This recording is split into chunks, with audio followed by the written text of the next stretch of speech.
Los Angeles Lakers may bago ng big man at Rob Pelinka kukunin din si Chris Paul sa free agency. Pero bago yan, isang malaking balita ang lumutang ngayon tungkol kay Lauri Markkanen. Kung dati ay mahigpit pinanghahawakan ng Utah Jazz si Lauri Markkanen, ngayon ay sila na mismo ang bukas sa posibilidad na i-trade siya. Bukas na nga ang front office ng Jazz sa mga trade offers hindi lang para kay Markkanen kundi pati na rin kina Jordan Clarkson at Colin Sexton. Sa ngayon, ang Miami Heat, Los Angeles Lakers at Golden State Warriors ang mga nangunguna sa listahan ng mga posibleng team na bagsakan ni Markkanen. Marami na talagang team ang nagka-interes kay Markkanen noon pa man, pero pinili niyang manatili sa Utah at muling pumirma ng kontrata. Ngunit ngayon, tila panahon na para siya ay pakawalan naman. Magkakaroon ng matinding rebuild ang Utah Jazz. Target nila ang agarang pagbabago at tulong mula sa mga veteranong manlalaro para maging contender agad sa mga susunod na season. Sa Miami Heat ay kailangan nila ng bagong muka sa team na makatutulong kina Tyler Hero at Bam Adebayo. Isang third option na star player tulad ni Markkanen ang pwedeng maging sagot para muling umangat ang Heat sa East. Habang sa Lakers at Warriors naman ay isang stretch big man ang kanilang kailangan na magko-complement sa playing style ng kanilang mga superstar.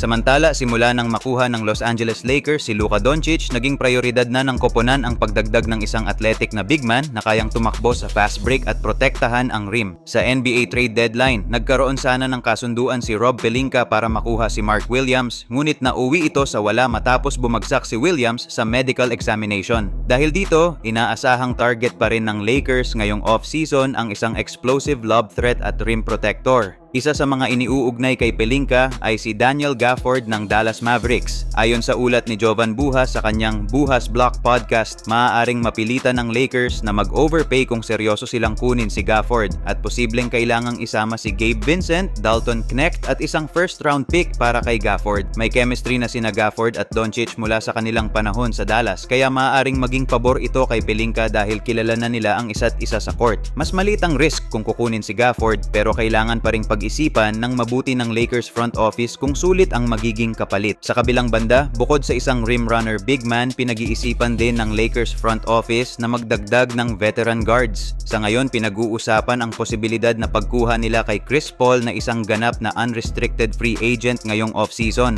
Nag-average siya ng 8.8 points, 3.6 rebounds at 7.4 assists ngayong season na may 42.7% mula sa field at 37.7% mula sa tres. Kung magiging bahagi siya ng bench unit ni Coach JJ Redick, malaki ang maitutulong niya sa second unit ng Lakers. Lalo na ngayong season, isa sa mga problema ng Lakers ang kakulangan ng production sa scoring ng kanilang bench. Ayon nga sa mga analyst, fit nga si Chris Paul sa Lakers dahil nga sa isa itong magaling na floor general at siguradong matutulungan niya ang mga batang player ng Lakers lalo na sa kanilang second unit. Bukod dyan, posible isa si Chris Paul sa mga posibleng makatulong sa Lakers na magtagumpay next season.